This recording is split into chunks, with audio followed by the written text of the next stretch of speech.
as far as I know, unique in Northern America, or the first time in Northern America. For me, it's a historical moment to be invited to present you a system of existential motivation which we developed in Austria, in Europe, in the last 15 years, and which I was never able so far to present in Northern America. I did it several times in Southern America, but here it's a great honor and pleasure for me to have you as an audience and to step in with you into a deeper, I hope a deeper understanding of fundamentals, essentials of what is moving us, seen from an existential point of view. I like to structure the presentation this way, that I first would like to give you a brief introduction on the historical background of this motivational thinking, which is the logotherapy of Viktor Frankl, and give just a brief overview of what is Frankl saying about anthropology and motivation, and then for the major time is reserved for the presentation of this development. And I would like to show you, of course, with PowerPoint slides, some topics of this presentation, and to deepen the one or other question and to come in contact with you and to have some interchange if you are interested in that. Well, let me start with the...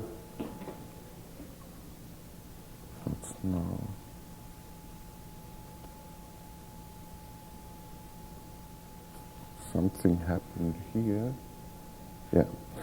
Let me start with the first question. What is existential analysis? It was founded by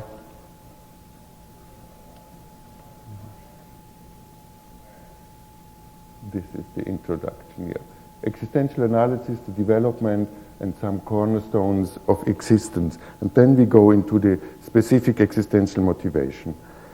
Well, existential analysis was founded by Viktor Frankl in Vienna. It is better known under the name logotherapy, especially in the United States. Logotherapy, I'm coming to that a little later. In the 20s already and in the 30s of the last century, Frankl developed his thinking coming up directly from Sigmund Freud and Alfred Adler, who were his first teachers and with whom he was in contact. This was the very birth of modern psychotherapy in Vienna,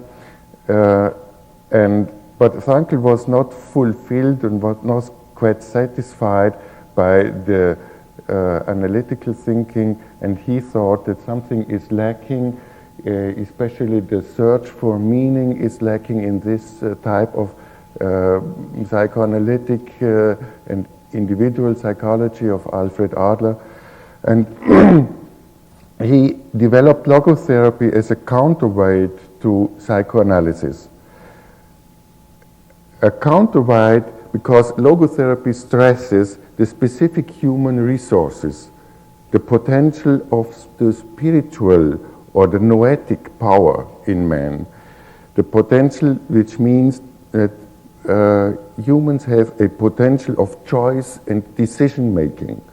And this gives them a responsibility of as the center of human reality. Being responsible is thought as being the center through which, or the entrance through which we get reality in our hands.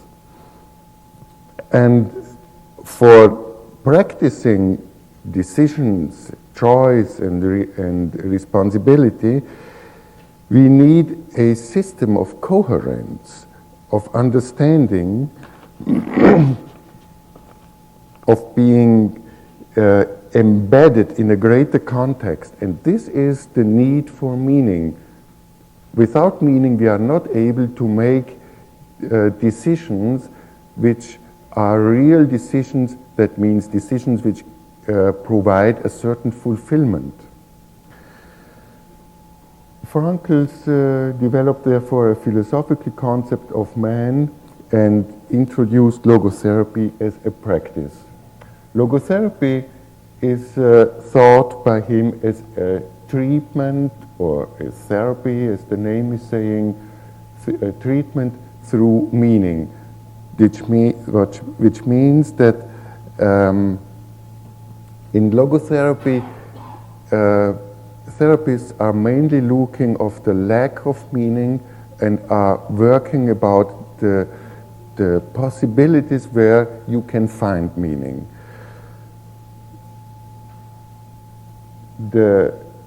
And therefore, in the view of Frankl, logotherapy stresses the specific human factor.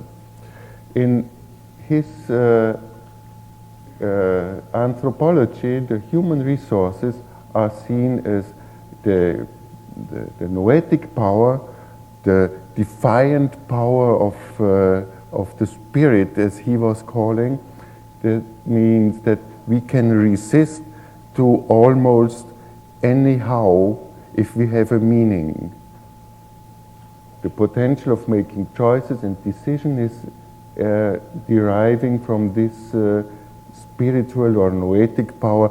I know about the difference of the English term of spiritual, but in Frankl's literature, the German word Geist was always translated with spirit and spiritual, but at the same time Frankl used the term noetic to precise the difference to the religious understanding of spiritual.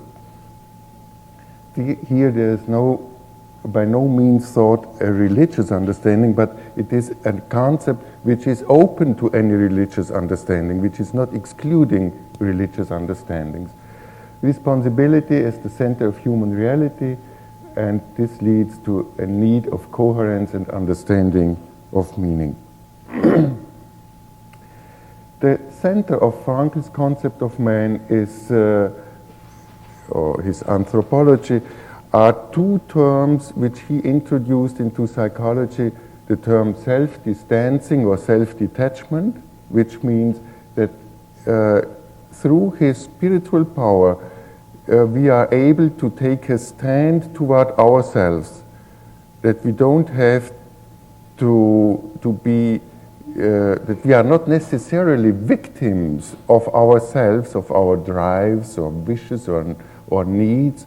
We have them and they belong to us, of course, but at the same time, we are able to cope with them, to deal with them, to come to an interchange and to give our personal answers and our gestalt to them and in the way we live them. And this is a specific human capacity which shows the power of this power of the spiritual in man. At the same time, another power arises from the spiritual, which is the possibility to transcend oneself to another, to something which is not myself.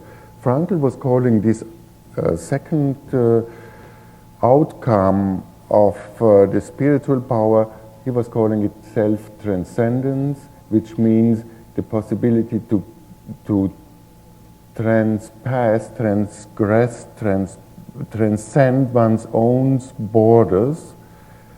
I am not fixed within myself. I am open toward a world which I am not only receiving, but in which I am possible to act freely, which means to act on the basis of my own decisions and related to my responsibility. Self-distancing and self-transcendence as the basic of Frankl's concept of man. In the practical application, Frankl used the self-distancing or self-detachment as the basis for his famous paradoxical intention, which is a specific technique for treatment of fear, of anticipatory anxiety, which is the core of the treatment with paradoxical intention, and the self-detachment, self-transcendence is used as the basis for his other method, his main method, which he developed for de-reflection. Let me come to an evaluation of these layers Frankl has given to us. We see now logotherapy as a valuable, and it has always been seen as this, as a valuable supplement for psychotherapy in medicine, in social work, in psychology, in counseling, wherever you have to deal with humans and their search for an understanding, for dealing with realities which are hard to support. Wherever you have to do that, logotherapy is helpful as a concept of man, as a ladder which helps to understand their own position and what how you can deal with it, and come along with it. It is helpful also for specific indications like in crisis intervention, anxiety disorders, and sexual dysfunctions. These were the main indications where Frankl used logotherapy and practiced it, and it is up to now are these indications where it is still in use and in development. And also a third emphasis logotherapy is used in, is given in prophylaxis and prevention, is for instance for burnout prevention, for prevention of existential vacuum, which is a sense of meaninglessness, a deep feeling of meaninglessness and apathy and loss of interest, which is not yet a real disease or a disorder, but when it persists, then it leads easily to depressions or to aggressive reactions or to addiction. These are the main outcomes of a persisting existential vacuum, as Frankl understood it. It is a good prevention in pedagogics, in youth work, in midlife crisis. Midlife crisis, we understand it mainly as a meaning crisis. In the mid of the life, when you see half of your time is gone, and if you double your time, then you are already at the end, and this has been your life. Can it really be? Can I continue this way? And this makes up the midlife, brings up the midlife crisis. And of course, the older age, when you are restraining from work and you are maybe suffering from several diseases or so, then the logotherapeutic thinking is a helpful psychology. For a full psychotherapy, we see nevertheless some deficits. The theory and practice for handling emotions is not given. The psychodynamics and biography is not worked through. Instead, psychodynamics does not matter, has not any impact in logotherapy. And this is a big deficit for treatment when you have real diseases which are fixed in coping reactions, and so you have to have a knowledge about the psychodynamics as well as to work with biography, because diseases, disorders, fixed reactions have their history and have their backgrounds. They are not only a weak point in the human, they have their meaning and want to say something to the person something which sometimes has a personal history which is not worked through, and therefore you have to go back to that point of one's life where it started and where the impeding factors came in, and therefore, in our opinion, in our experience, a psychotherapeutic work which is omitting biography is not a complete work. It does not mean that we do it in the same way as psychoanalysis is using or implementing biography. We do it in an indicated manner, but it very often is necessary just to round up or even to come to the causal point of starting of the disease, the disorder. Frankl was strictly against any work in biography, and this was one reason which brought up tensions with our society. Also, logotherapy does not have an elaborated psychopathology and etiology. It has some beginnings in it, and it has some interesting thoughts, but a system of psychopathology is lacking, and there is also lacking methods and techniques. Frankl developed only these two I mentioned. He developed one or two other which one can say, like the Socratic dialogue or logodrama, but which is rarely used and which is in a general field of talking, which has to be understood in the general field of talking, which is not a specific method. And therefore, this is the main critic which is was coming up in Europe, especially for logotherapy, and we took it for serious and worked on it in the last 20 years in our society in Vienna. Existential analysis today, let me have a brief view on that.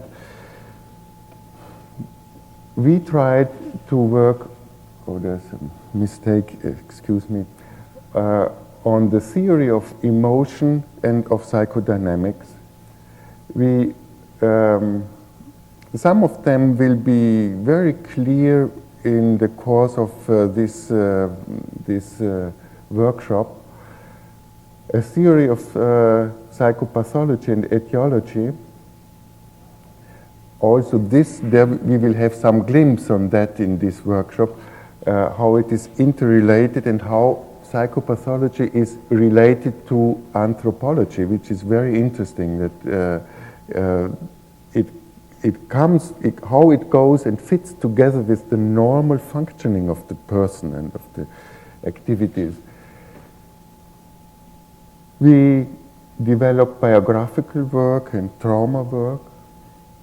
We developed methods and techniques and have now a whole bunch on it and have it on systematic layers. My wife Sylvia is talking tomorrow afternoon about how they are systematically arranged and how the different layers can be used. The layer of where you attach at the resource level, the layer where you work on a trauma level, and the layer where you work on the deepest layer in psychotherapy, where you work on the process level, of the personal process level. We have specific concepts, we have developed specific concepts for treatment, specific for diagnosis. We treat anxieties differently than depressions, and those differently, in a different manner than hysteric symptoms or diseases. We have different treatments for specific personality disorders, and there has been a lot of work in our group, mainly in Vienna. Nowadays, in existential analysis, we see logotherapy mainly in the field of counseling, which means that in counseling you are not in such a tight relationship with the patient as you are in psychotherapy, and you don't have you have no ego support as you have in psychotherapy, and so on. There are specific differentiations between counseling and psychotherapy. We see logotherapy as a part of existential analysis. It is the specific of logotherapy are the meaning-related problems. The meaning-related problems which arise mainly in deeper losses. If you lose your relationship, if you lose your job, if you lose health, and so on, then you are forced to look after a new concept of understanding, after your meaning of a new context in which you can find yourself, and therefore this is the meaning-related problem. Logotherapy is only a part of that.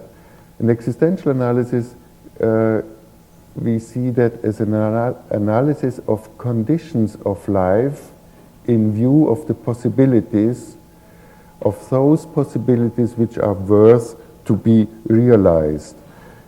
An analysis of conditions of life, which means that what do we need that we can come to a full life, to a full existence? What are those conditions? And we will talk about those conditions right now. In view of the possibilities, the conditions are given facts. The conditions we live here, for instance, is this room, this light, and you have me as a presenter, and everybody has his degree of tiredness and being awake, and so on. These are all conditions, given facts, and existential analysis is not viewing the conditions such as they are, but we are looking at the conditions at the point of view, what are they giving free? What are the rooms which they give in between the fixed points?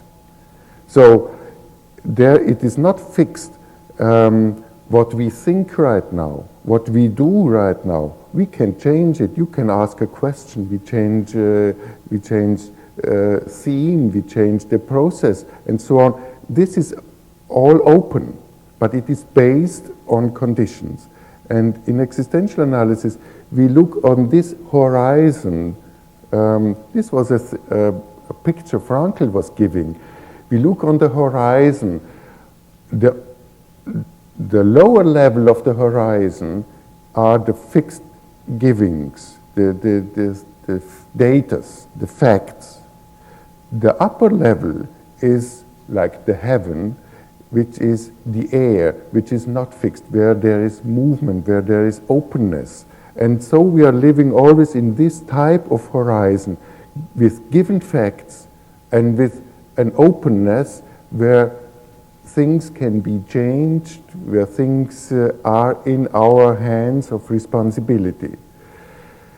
Sometimes the height of the horizon is very high and we see almost no heaven. Then we are really deep in our sorrows and problems, and we are struggling with our life.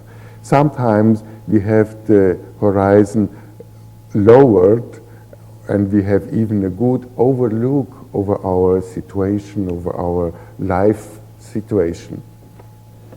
Well, existential analysis is looking at the given facts of at the conditions of life in view of the possibilities, which is the not fixed, which is that what is depending on ourselves, on how we deal with them. Worth realizing not all possibilities. There are many, many possibilities. We don't even think of them. We choose amongst the possibilities, those possibilities where we feel attracted, where we have the feeling, and I say feeling, that it is important to live for. Possibilities where we can say afterwards that it was worth it to do it, that it was worthy living for it. Possibilities like hopefully our job, we are working in our dealing with patients, like our living in the family, our work for it and for children and so on, for our writings, whatever we do, that we can say afterwards, well, this was a good job, this was a good time, it was worth living it. These possibilities, and this is the human challenge, to find out these possibilities. It's in a sense natural and very clear, and sometimes it's so hard to find it. If we live these possibilities worth for living, then we can say this is existence. This is not a philosophical description or definition of existence. It's a practical, more practical description of what we understand under existence. And I have to say it because existential analysis is using the term existence. And existence means a transgressing oneself into a world, but in a way, transgressing in a way that it lets back, or it brings up the feeling of being rewarded. And it can be it can be, it is responsible also in the face of the other.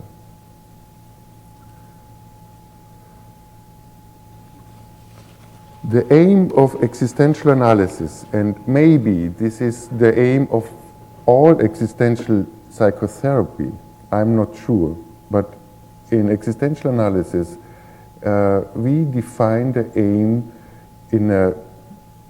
with a short and easy understandable term.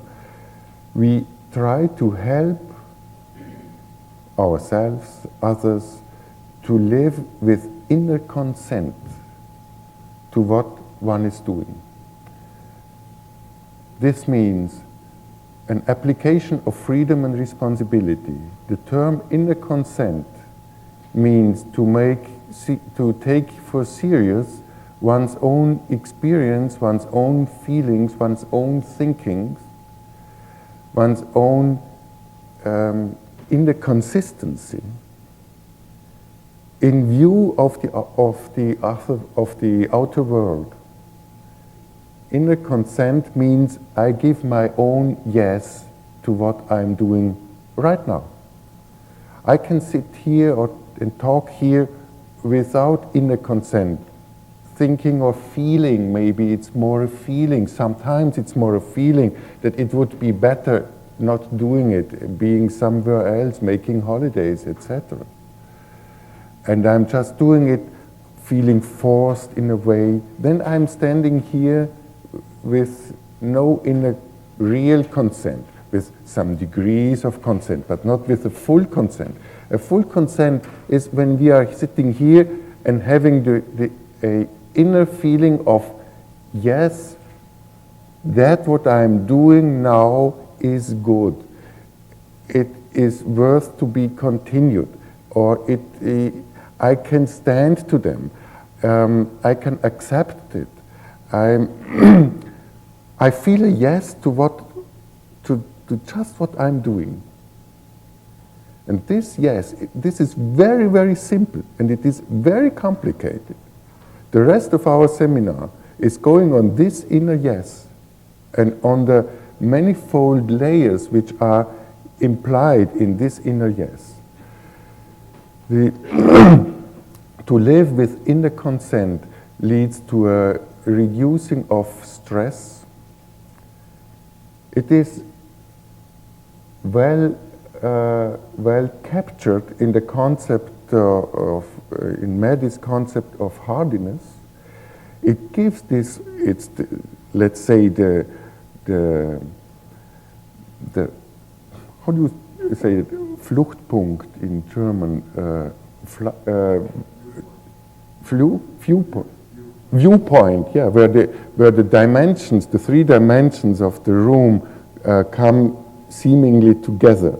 The viewpoint, it's maybe the viewpoint of hardiness, and therefore I think it's a very specific term for describing existential psychotherapy in general, to find out this inner consent, which is not a cognitive decision, which is also a cognitive decision, but which is mainly based on a feeling of a sensing, based on a bodily sensing of agreement, of, yeah. Also, Carl Rogers was thinking in this way when he was very parallel in this point. Well, to come to this inner consent, we have to deal with some cornerstones of existence. What are the central themes, for instance? What are the central themes of my life? I would like to invite you just for a minute to think about that. What is my first idea coming up if I ask me this question? The central theme of my life today, this week, this month maybe. Are there central themes where my life is turning around? Which themes which are taking my force, my thinking, my feeling, themes where I have, with which I have to deal with, willingly or not. Maybe I have no inner consent, but I'm forced because it is a disease, a sickness, a problem which was arising. I didn't want to have it, but I have it. And so I think every one of us has central themes which are changing, of course, maybe from one day to another, from a week to a next week, from a month, and from a in our 20s, a central theme is how to come into a good relationship and to build up to have the learning for a future profession. In the 30s is the grounding of family and job, and in the 40s to get more clear and established in one's job. In the 50s, you already think about your successors and so on. There are central themes coming along with the certain epochs in one's life. But there are also central themes coming along with the specific situation in which I stand. They do not always depend on what I want. Sometimes they are given to me. I'm forced to deal with. But all central themes are existential themes. The question is if we understand them or not. What are central themes of my life today? What do I have to deal with in my life now?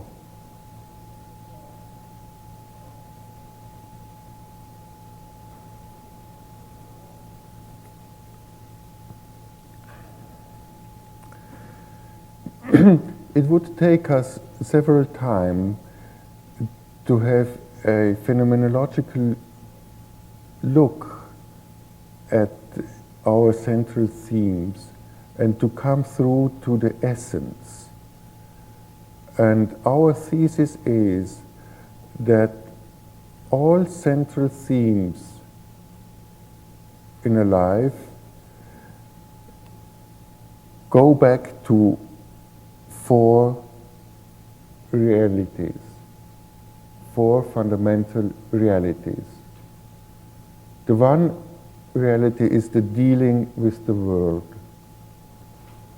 with how to earn some money, which is a real, factive situation in everyone's life, how to hold one's sanity and health, the world and the body, which is belonging in a way to the world with its facts and possibilities. How can I find my food when I'm hungry? Where can I sleep, which is giving me shelter? Where can I be active?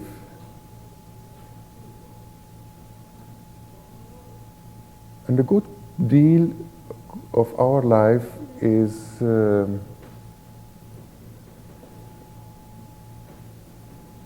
going to get rid with the world, which is the basis. The world is the basis on which we stand. If we don't have a good contact to the world, we cannot overcome.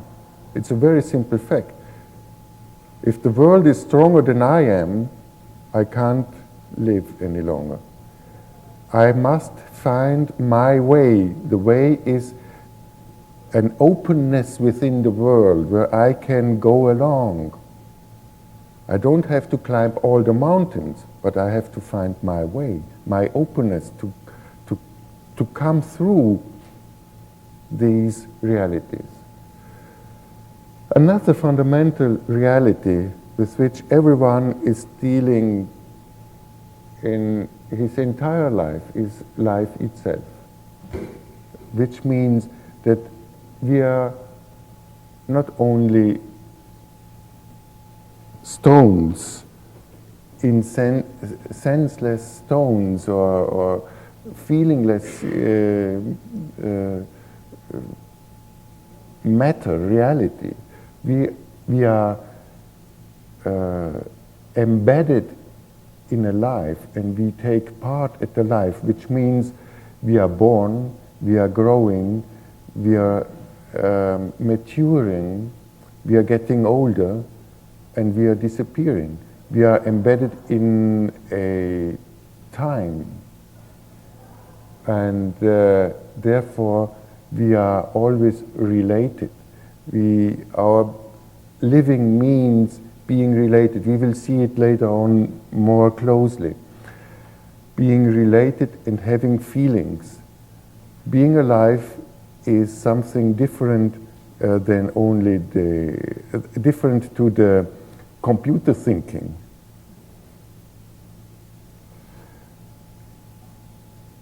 A third fact we have to deal with is the being oneself. Everyone is a person. Every human being is a person, which means that he is unique, he is autonomous, has his own will and freedom, which means to be autonomous. And he is responsible, which means that it is not the same what we do. It has different consequences for oneself and for others. And it is ourselves who did it. So we come into the realm of guilt also, and of having bad feelings in the living together. Being oneself means to find his identity, to know who I am. This is also a big, basic, fundamental theme in our life.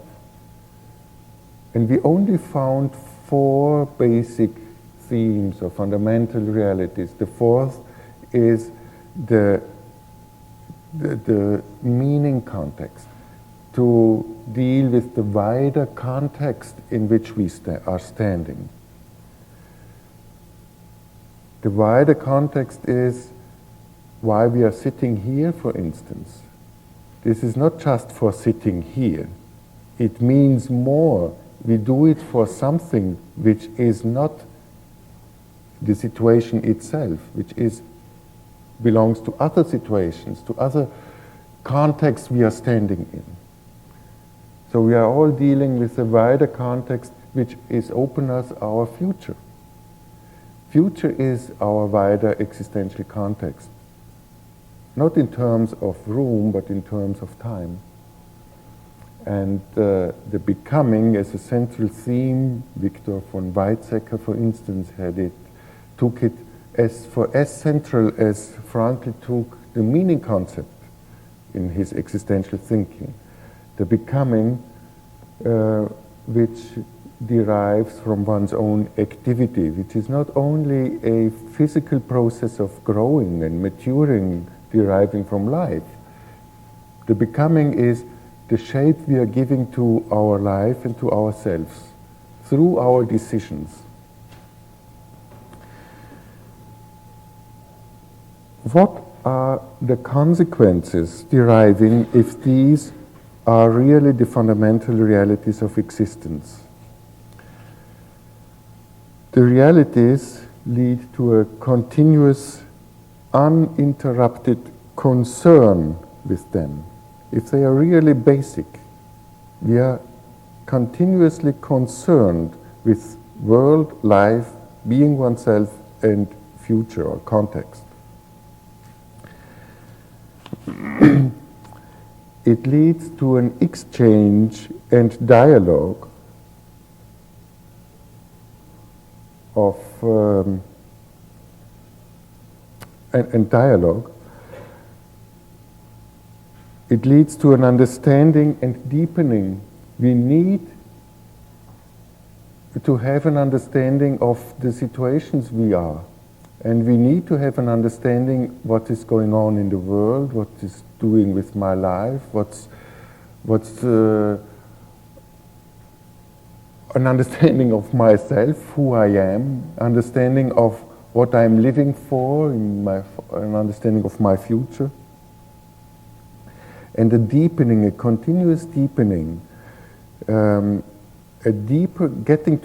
to a closer and deeper understanding. In many catastrophes of our life are leading us to that deepening which we are not reaching if we don't have them. But it is like a law in life that we are forced to come to a deepening, or we have feelings which don't give us that inner satisfaction, that we are not satisfied with life, and we not being satisfied in life means we are looking out for more and more and for having more. But this is not the way we can come to this deepening which is needed. It leads to, it means that these realities are underlying all human activities, and they are a fundamental challenge of our personal position. They are asking ourselves for an answer, for our specific answer, for our stand, for our personal position.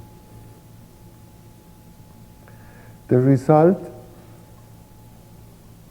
If these are the really fundamental realities, the result is that the cornerstones of existence turn into fundamental existential motivations.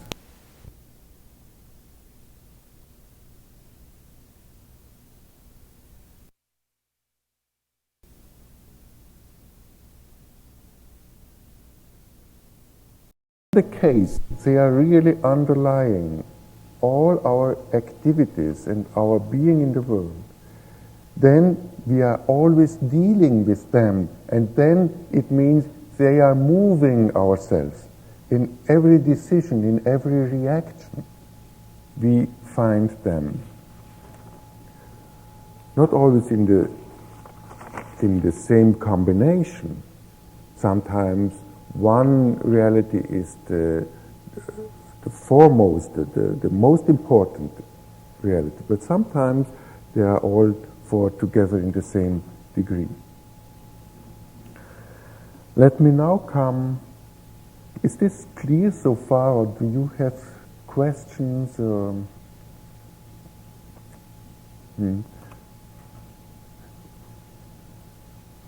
Is there any question? Yes, please.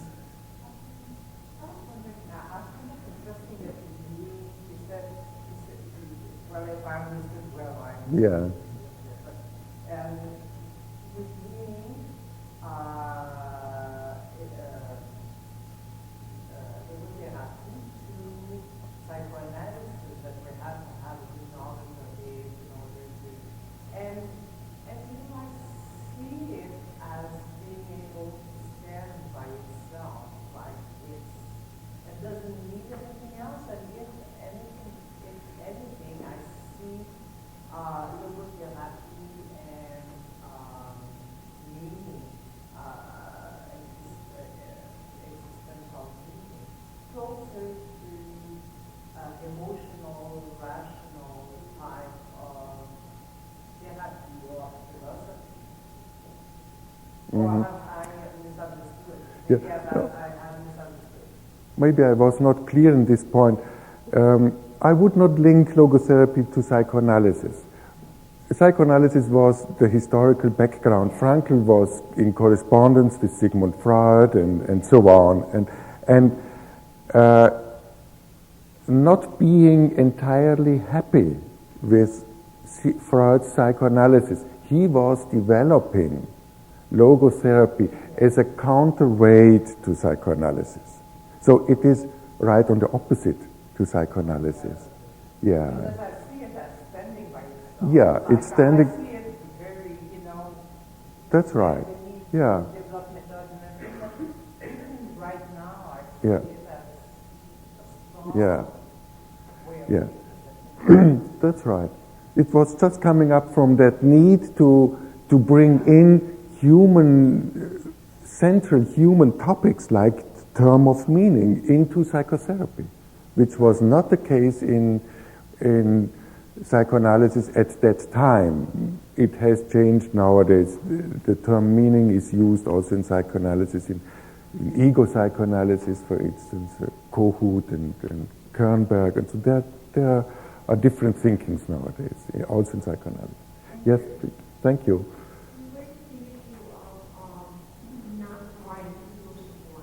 Of not? For patients and or clients, and I understand that then using the term psychoanalytically, and if that's so, have you considered ways in which the existential therapist does provide support and legal support only in the sense of conveying ways to synthesize the mundane and the transcendent? I'm not so sure we don't provide anything if we are Yeah. The way, the type of relationship in existential analysis is different to the type of relationship in psychoanalysis. Nevertheless, there is one common point. I use the term ego support, which is a psychoanalytic term, I know. And in a way, I would say our way of participating in dialogue and being with the patient and going along with him and giving him the feeling of being close to him and not to retract myself and holding myself in a distance where he can project his feelings and so. No, to really participate in the encounter we have. This is, and I feel myself in therapy like in this way, that I am bearing with the patient, which I'm not doing when someone is coming for a couple of hours for counseling to have some advices or to talk through a problem or a specific theme. More strength to develop his own personality. He needs my face, he needs my encounter, and he needs me to be with him and bear with him. In that sense, I would say. Yeah? Thank you. In other words, joining with the person and entering their world rather than being detached and analyzing from a distance. Yeah. And I appreciate that. And also I appreciate a couple of things about the low horizon versus high horizon. Mm-hmm. And I put it this way. And that gives us an understanding how deep the person is thinking in their feeling of sorrow or struggle and losing perspective versus how much possibilities and options and aspiration you want to help them somehow. Mm-hmm. Just a question about the inner consent. Does that mean also helping people reaching inner harmony and deep contentment with themselves and the world? Mm-hmm. Right. Inner consent does not mean having no problems. Inner consent does not mean making no errors. Inner consent brings up or lets stand all the problems we can have. But it gives one thing. It gives a deep inner relationship to myself, that I don't leave myself aside, that I'm with me also through difficult life situations, that I behave just in that way, that I can look into my face, that I can have the feeling, this I am. May the circumstances be as difficult as they are, but I don't lose myself. It is a bit different than self-fulfillment in terms of being self-centered. Yeah, that's Some cultures really right. Yeah, while here we see emphasis between freedom, autonomy, and responsibility. In the sense of each culture sometimes, the West versus the East, yeah, emphasize different things, but I like the balance. yeah. In another public relation, in another public paper, I was talking about that existential analysis has a balance between the Western and the Eastern thinking. And it's not so ego-centered that it looks like it could be, if you think of maybe Sartre or so, that everything, or Heidegger, everything is turning around oneself. From outside it could have that shape, but thank you for I take it as a contribution, which is explaining it more clearly. Thank you. And finally, what I find interesting in philosophical way of thinking is that it's not saying to the patient, okay, like usually in counseling and therapy, we try to identify suffering or things that try you out of that. But you say, it's impossible, like, or it's not always possible, of course, to try to alleviate suffering, but it's more giving meaning or it's more finding, it's more for the client to find meaning and all that and to go beyond that, isn't it? So it's not an existence-free of suffering. It's no existence free of suffering. No, no. It's to understand. Maybe I can't, in many cases I cannot understand the suffering, but I can understand my behavior. And this is important. If I don't understand my behavior in suffering, then we have then it is catastrophic. Yeah. Let's take these questions and then we continue for another 15 minutes and make a pause. Yeah? Sal, please. In existential analysis, as a psychotherapist, you would not want to, through empathy with the patient, just dull the patient's pain. You wouldn't want to do that. Yeah.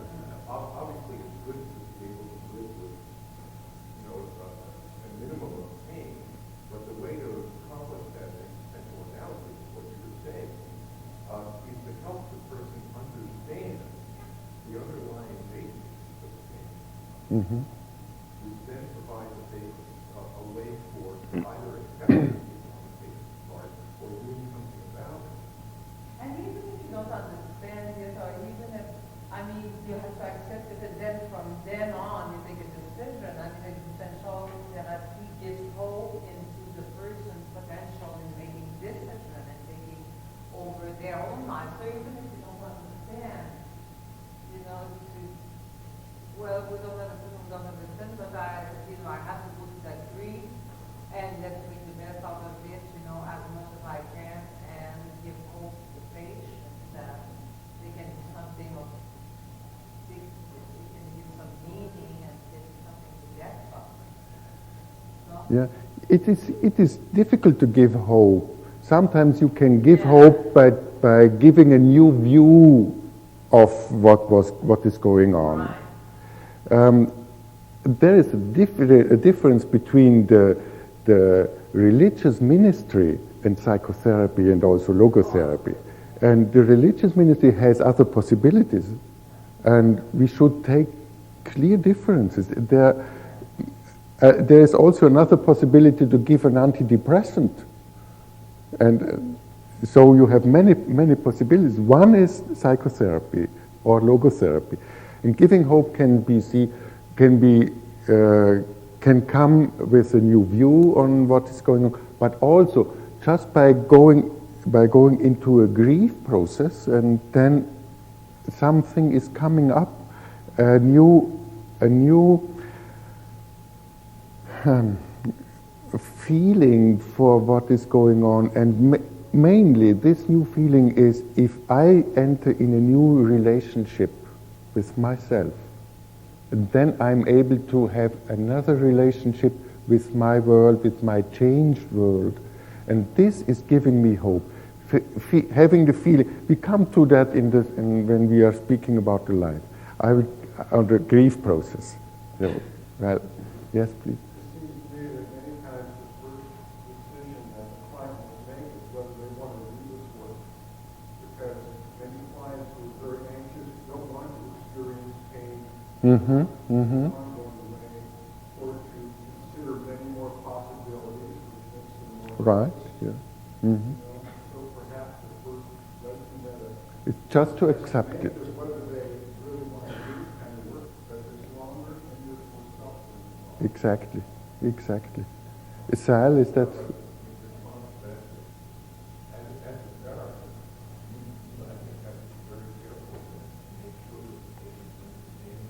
Right, yeah.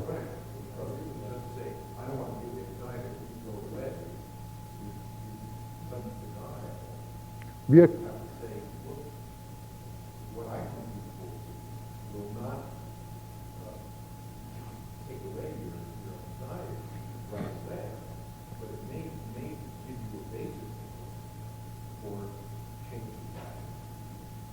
Yeah. We are coming to that when on the first level then.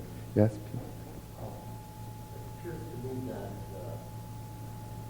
existential therapy places a great deal of emphasis on individual responsibility, tremendous load on the individual, and in a way, perhaps overwhelming. And it's all about choice.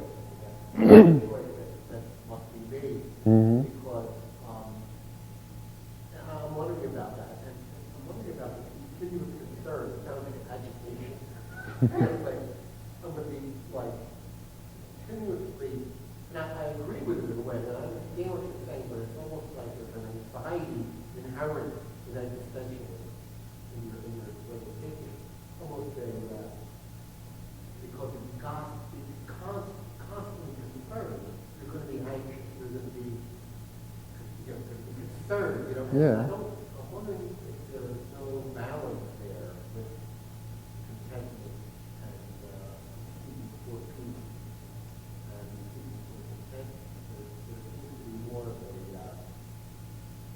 inherent quality of anxiousness in this overly responsible view of one's life. And stress on the individual, too, doesn't seem to be, I'm not criticizing, there doesn't seem to be any communal sense about it. It's all the individual, and the burden on the individual. Remember a quote by Eric Hoffer, who were a philosopher, that day. Man's existence has to be predicated on finding meaning in those meanings he's continually being burdened. And I have a feeling that this is there's something burdensome about it. That I'm not saying it's wrong. I'm just saying it's burdensome. Yeah. It almost has to be some kind of other aspect that unburdens this poor guy, person, who has got the world to his shoulders. Yeah. He's got to find meaning not only for himself, but for life in particular. And that's a heavy burden. Yeah. We go through the process, and at the end I'm asking you if it's still a burden or if you feel any lust to do it. Okay, but on the other hand, you show, you point with your finger on one aspect of any existential philosophy, that life is also a burden. And life is a challenge, is a task, a duty to be fulfilled. This is also the existential wind which is going through. Yeah. These two questions. What? Yeah. You talked about the four fundamental realities and moving content. How do you see issues of spirituality and personal faith coming into play with this? Or is that just the ultimate? We come to that. On many on each layer, you come to spirituality. At the end, you end up in spirituality. So all these four realities, human realities, existential realities, are like four sides of an island surrounded by the sea of spirituality.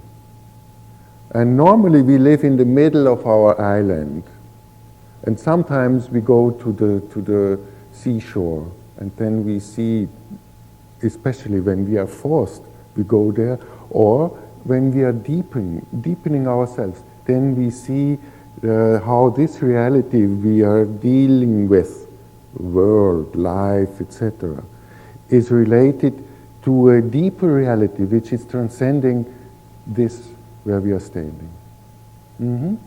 Last question. I just had a comment because the issue of suffering came up, and the issue of life being a burden came up, and I just wanted to point out that if you look at the etymological root of the word suffering in Greek, underground and to bear.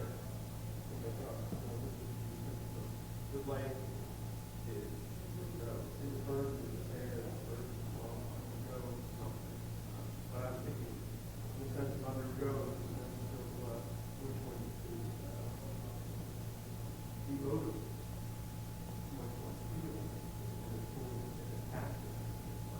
So I'm interested also in the sense in which I think you're getting at, where is emotion and feeling. We come to that, yeah? Okay, last question. I guess my question was kind of on the same vein when you say that inner consent is saying yes to my own current moment.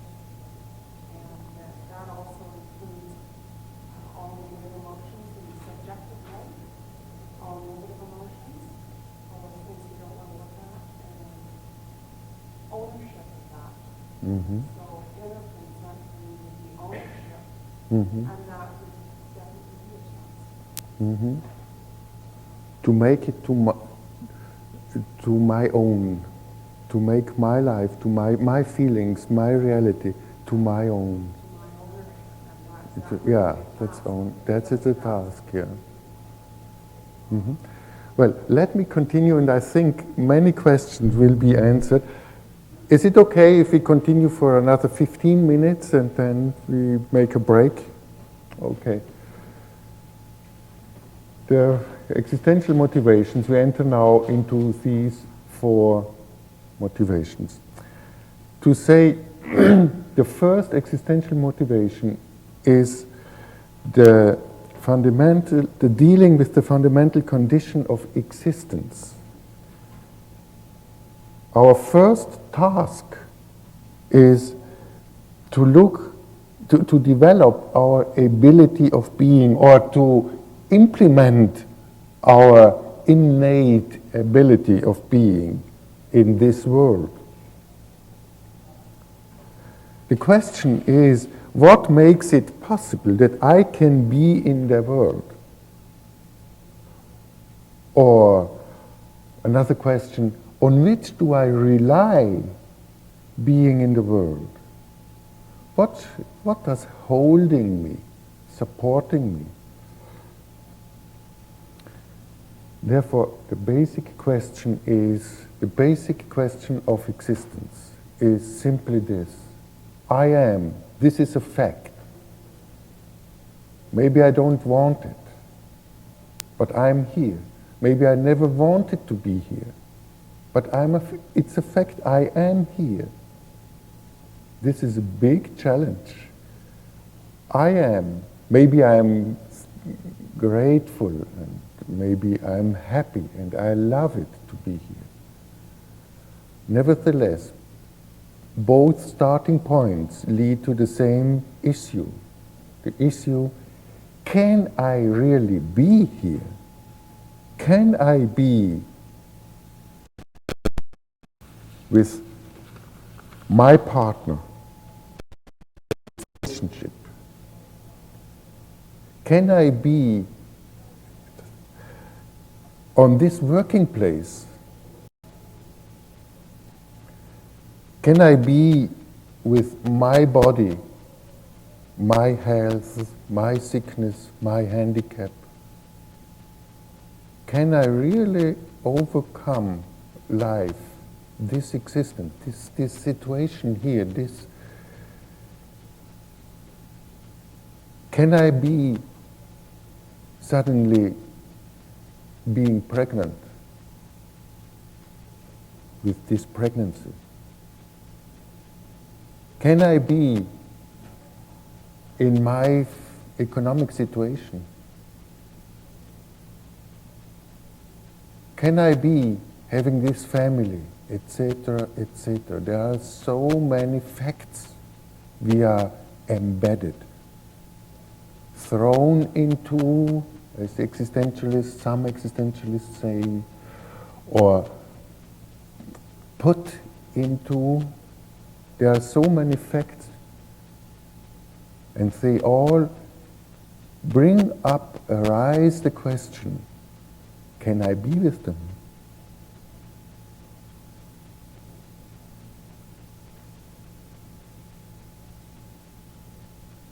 Can I be with these problems?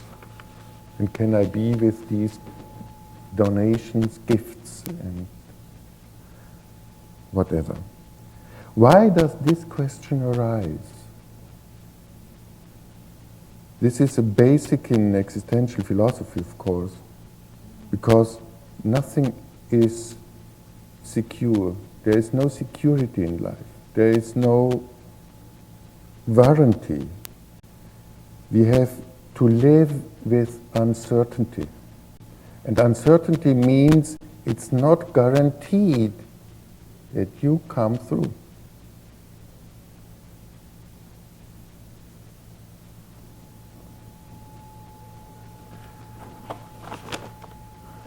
If the conditions press on me, I cannot be. It is impossible to support. Conditions which press in that way on me lead to the fact that I cannot accept this reality. I cannot accept the trauma, the pregnancy, the problem. I cannot accept any longer this relationship if it is pressing on me and in the deepest brings up the feeling, under these circumstances I cannot be any longer. I cannot be in the world, in this world which is my world. The most basic ability is, if I can say, I can be. Being able to exist is the most basic ability. This means realizing of I am here. If I can say, I can be. The fact that I am makes all possible. As long as I am, I have possibilities. This is just being is an ability. Just being brings along the ability, the basic ability of a little bit of I can. As long as I am, there is an I can. This is very important, for instance, for old people, for sick people, for handicapped people. Being alive means I can. I have possibilities. There is a chance. And we have to ask ourselves, we can ask ourselves, where are my capabilities, my abilities, my competences, my resources is something else already. The basic layer is my competences. Where do I have the feeling I can?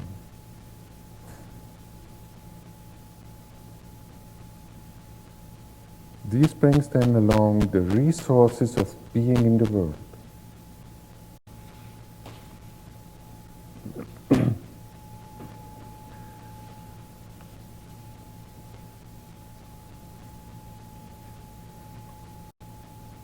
What happens if I don't have the feeling that I can be in this situation? That I cannot support it? That it is simply too much for me, this relationship, always the same kind of problems every morning. I cannot stand it any longer, for instance. What happens? The feeling is coming up, I cannot be here. I want to go away.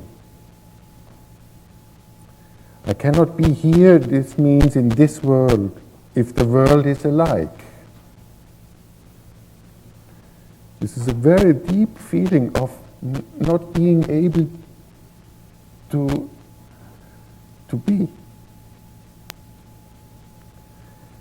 And whenever I have the feeling of not, I cannot be here, I'm not really motivated for anything else than for overcoming.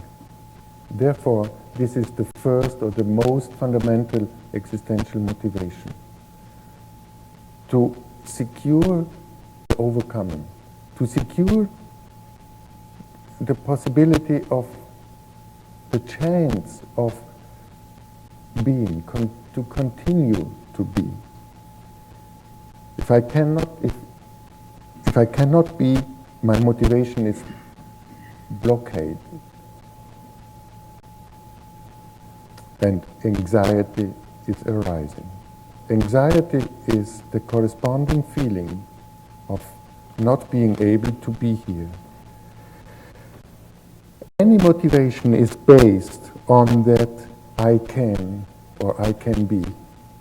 There is no motivation which has not this most basic layer in it. Motivation attacks, not attack, starts with this or implements this I can.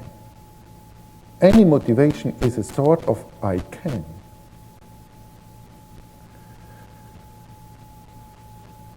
I cannot is impotency, powerlessness, paralyzation, and there is no movement, therefore no motivation.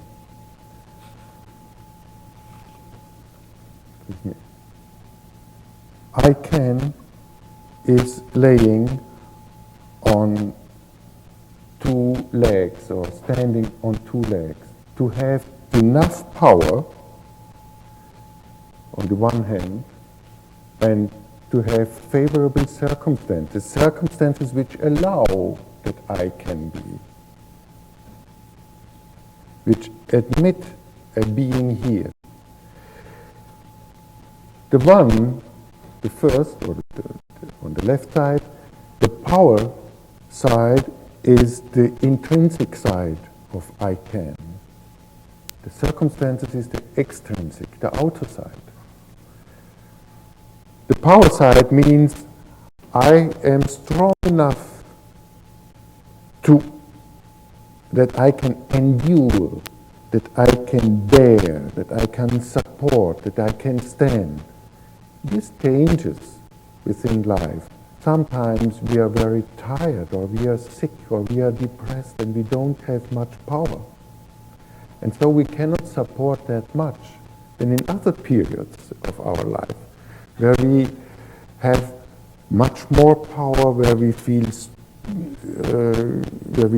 strong and sane and healthy, and we feel in good relationship, and many things are giving me then more strength and power. The other side, the circumstances, means that I have enough protection, space, and outer support, with the consequence that I can accept reality. It is not so easy to accept or to be with frailty, with own failings or debility.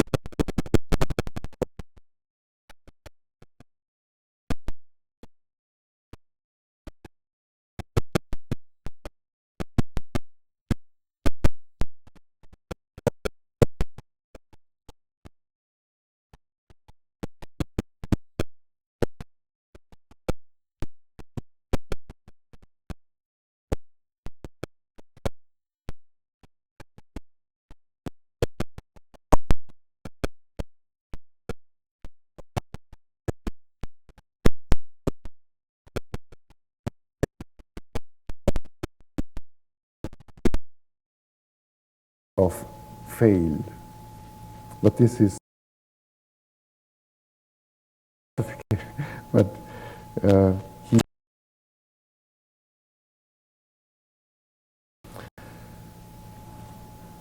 if I cannot be, defense mechanisms arise, coping reactions.